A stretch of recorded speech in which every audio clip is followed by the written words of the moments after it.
In today's video, I am going to teach you how to upload files to use in your Hubspot content.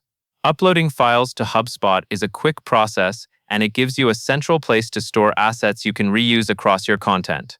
This is helpful for things like images, PDFs, and other downloadable resources you want to add to website pages, landing pages, emails, or blog posts.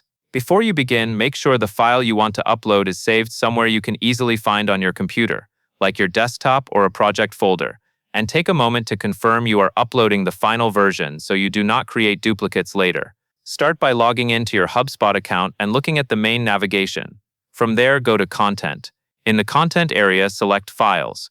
This takes you into the File Manager, where Hubspot stores the assets you will use in your content. Once you are on the Files screen, you can take a quick glance around to confirm you are in the right place. You will typically see your existing folders and uploaded items here, which can help you stay organized as your library grows. Next, move to the top right corner of the screen and click Upload Files.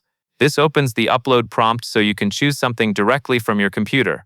When the file picker window appears, locate the file you want to upload. Select your file carefully, especially if there are multiple versions with similar names.